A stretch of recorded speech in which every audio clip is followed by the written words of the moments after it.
Hi everyone, it's Mike here.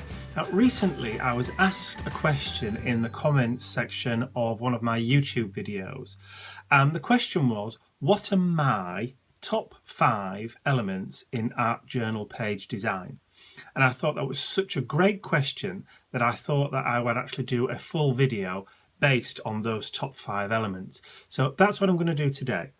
So this video is going to be made up of a mixture of me talking to the camera like this, and also using my overhead camera too, because there are things that I would like to show you maybe in one or two of my old art journal pages, so I'll need to use my overhead camera for that. But I've also prepared some slides. I know, don't run away. There's not that many, and it's just more to illustrate the points that I want to try and get across. So the first thing I just want to mention is that art journaling is purely personal. It's a pure personal art form. And the question that I was asked by Chuck was, what are my top 5 elements in art journal page design? Not what are the top 5 elements in art journal page design, because it's purely personal. So this is an explanation of how I look at putting an art journal page together, and the 5 most important things that I look at or consider when I'm creating an art journal page. Now, everybody who creates art journal pages or any kind of art project does it in their own way. There is no right and there is no wrong. It can't be wrong if it's how you do it. The only difference with art journal pages is just the application of how people put things together, and that's what we create our own style with. So the way that I put things together is my style, and the way that somebody else would put things together would be their style. Because it's different to how I would do it, it doesn't make it wrong. It's just how they do it. And sometimes I get comments saying, oh, I would have done it differently. Well, that's fine, you do it differently, but that's the way I do it. It's my art journal page, I do it my way. So now I've got that off my chest, let's get started.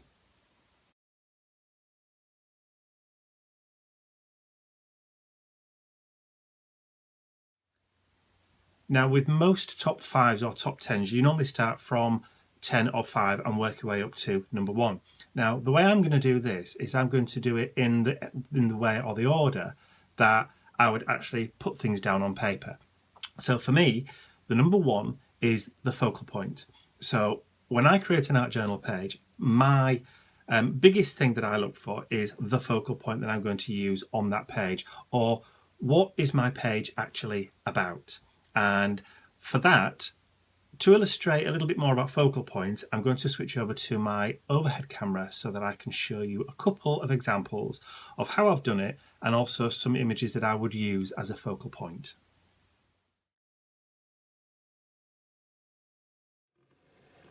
So this is an old art journal page in my small Dilutions journal, and as you can see, this is my focal point.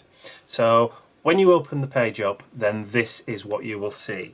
So on the next page, the focal points here are the elements that I've put around the page, and the focal point here is Mr. Daniel Craig, and the focal point here is predominantly the bird there, and also the text or the typography that I've used on there.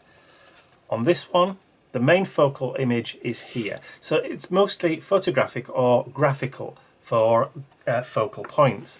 Now, I have some others here. Now, I've got an old piece of ephemera that is from a seed packet. I've got a vintage cabinet card. It's a real one.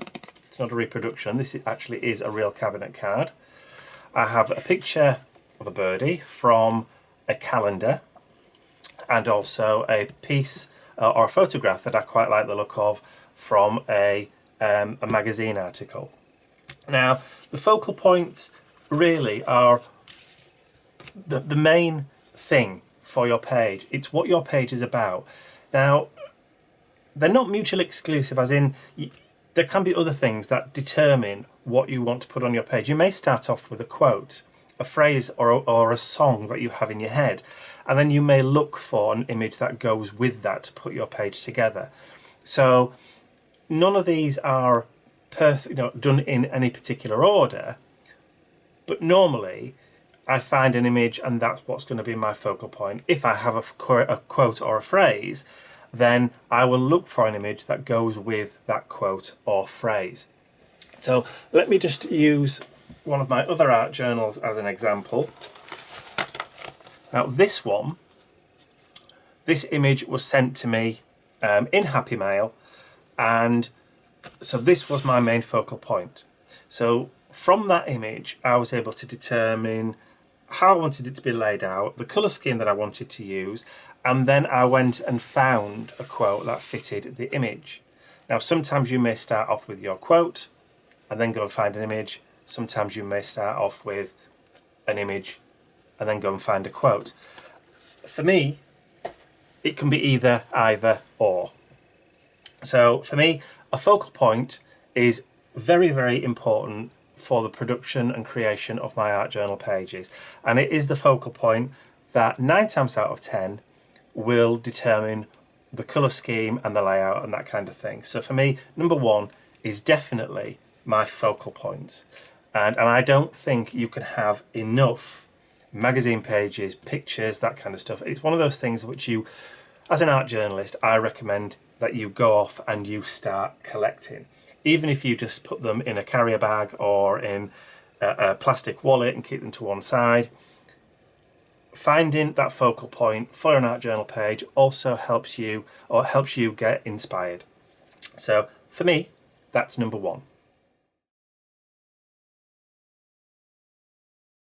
So number two for me is composition and layout. So I generally use the rule of thirds. Now the rule of thirds is a guideline predominantly used by photographers and some artists when they're trying to work out a composition for a page or a painting or the composition of a photograph. And it's an imaginary grid system. And I'm going to show you a couple of examples now. So this is where I drag out the slides. So just bear with me a sec and then I will put the slide on and I'll explain a little bit more about the rule of thirds. So if you look through the viewfinder of any camera or even the camera on your mobile phone, you'll see a grid pattern a little like this. And you can use these grid pattern or these grid lines to line up your focal point to enable your composition to be better balanced.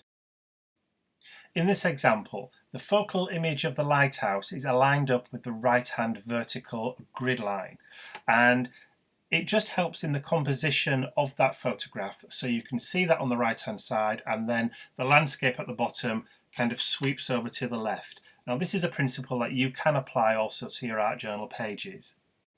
In this example, the person taking the photograph has aligned the branch that the frog is sitting on along with the furthest left-hand grid line. And again, the same principle applies. The frog is looking over to the right and follows that flow of the grid lines. So the actual frog's face is in that center point in the grid, and that's also lined up along those grid lines. So you can see how using the rule of thirds helps you compose a page or helps you lay out a page. So keeping that imaginary grid line in your mind when you're laying out a page can really help in putting the page together. It does for me, and although sometimes I don't necessarily stick to it, when I don't stick to it, then I normally have a reason why, i.e. that I think the page would look better if I don't stick to it. But 9 times out of 10, I will stick to that rule of thirds in the composition and the layout of my pages. Now, the rule of thirds has been written about for many, many years, and there are so many different pages on the internet that you can go and research if you want to do a little bit more in depth on that. I don't want to spend too much time on that today because obviously there is so much more research you can do. So what I will do is I will put a link in the description area below here to the Wikipedia page that you can go and visit, and there are certain links from there and you can investigate further if you want to. But I use the rule of thirds. For me, it helps me compose my pages better. So number 3 is colour palette or the colour scheme of my page. So this is one of those things that is, for some, quite difficult to get right. For me, I let something else do the hard work for me, and that is my focal point. what I tend to do is I look at the colours that are in my focal point, and then I will sample or take those colours from my focal point and use those in the construction of my page. Now again, I have a few examples that I can show you, so that's exactly what I'm going to do now. I'm just going to put those slides on and just run through them with you. So using my sailor page again, you can see that I've taken the colours for my page really from the colours that are already in that focal point. So the blue was the actual sailor's uniform, the red is from his hat, and the green was taken from the background that was around him before I painted over it. So I've taken those three colours and utilised those in the page itself. So I've let the focal point determine the colours that I'm going to add onto the background of my journal page. Again, on this page, I've taken the colours from the main focal point, the yellow from the sunflower, the orange from the butterfly wings, and the red is from the napkin that I used in the background on the underpaper that I originally put down on this art journal page. That determined what colours I was going to use on the rest of my page. So I've allowed again the focal point to determine which colours I use on my page. So this is a more recent page, and as you can see, the main focal image on this page is the boy leapfrogging over his friend. Now, I hand tinted this photograph in Photoshop, so I was allowing those colours to be used in the background too. So I mixed in some of the green, I mixed some green paints in with the grey paint when doing the paving slabs at the bottom of the page, and I also mixed in a little bit of the flesh tone colour when I also created the grey colour for the brickwork on the left hand side of the page. So I allowed my colour scheme to be determined from the focal point. It works for me, and so I let my focal point do all the hard work for me.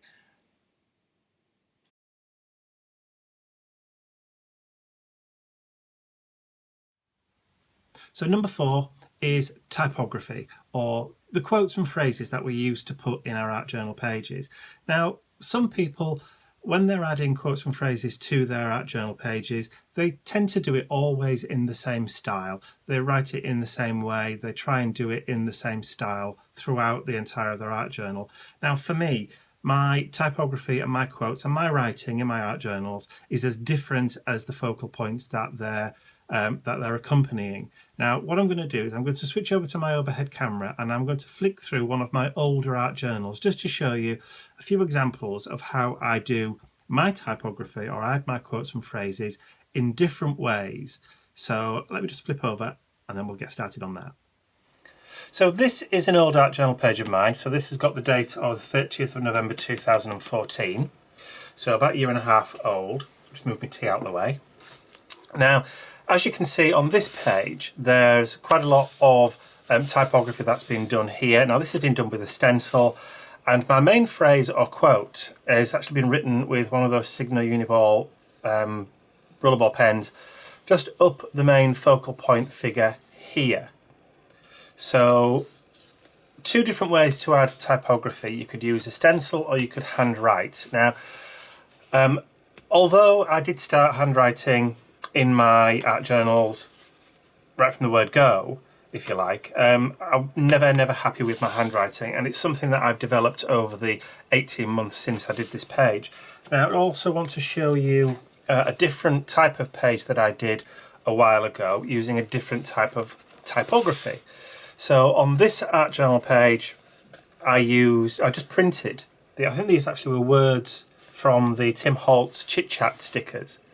So again, you can add typography or a quote or phrase or whatever you want to call it to your page with pre-printed stuff. So whether it's a rub-on, whether it's a sticker, or even printed from the computer, you can still do that. Now, I used those because they're about the same size as the modelling paste through a stencil brickwork at the back. So they kind of fitted in with the layout of the page, with the size of the pieces, the same size as the brickwork.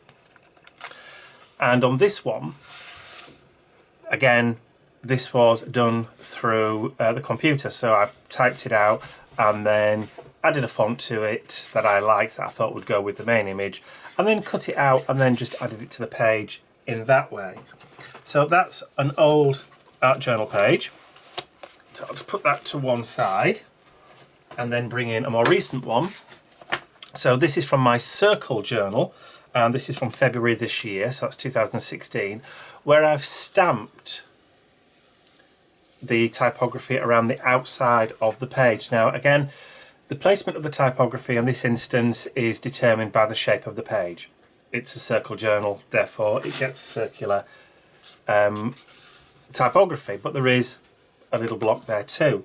So just to look at one of my other ones, so this was an art journal page that I did as a white space experiment, and literally it was just handwritten and just placed along that line there. So your placement of your typography and also the type of typography and quote that you use, it can be quite varied. And on this one, now this was for the mission inspiration for, I think it was for March, could be wrong, and I used my label printer. So my Dymo Letra Tag label printer, again adding typography in a different way. So there are lots of different ways in which you can add typography to your page, and again handwritten but following the shape of the page. So for me, the type of typography, now there are pages that I've done where I've literally just cut out words from magazines and used that as typography as well. Let's see if I can find, this is one of my old journal pages. So let's see if I can flick through and find that one for you. Please bear with. Some very old art journal pages. Towards the back, maybe. No, knowing my Alec, I won't be able to find it now. There was one that I did that was predominantly pages or words cut out from a magazine. Probably pages are stuck together. Look, you're getting an impromptu art journal flip through. This is a bonus, although you can only see half the pages. I know it's here somewhere. There you go. So the typography for this art journal page, which was done, as you can see, in March 2015, so just over a year ago, was predominantly the focal points and the typography are the same thing. So this was for a journal52.com prompt for one of the weeks, can't remember which one. So I used typography that I found in a magazine. So there are lots of different ways that you can use or utilise typography, whether it's printed, cut out of magazines and collaged, or whether it's handwritten or hand painted even.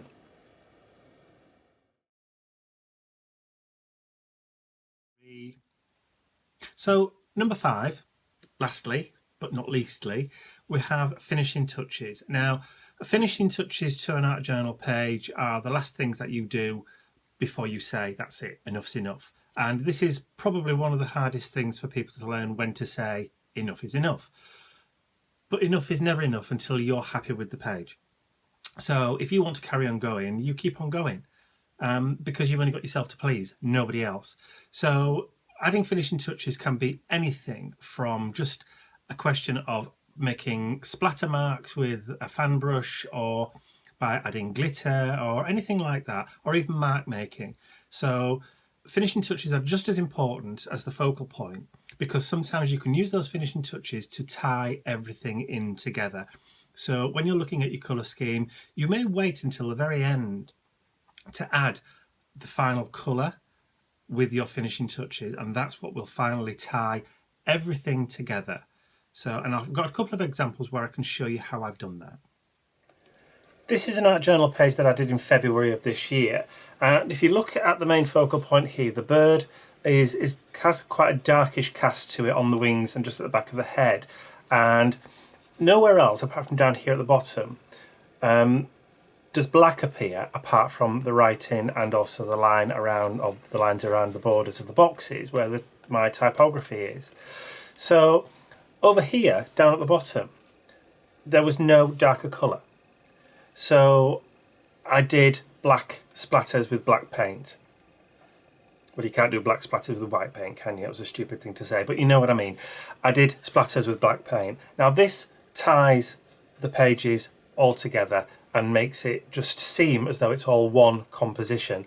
Because you have that black there, it ties it in the top right hand corner and elsewhere on the page. So adding those splatters as a finishing touch really does help in the composition and final look or overall look of your art journal page. And I have another one here. Again, this one was done in March, so not that long ago.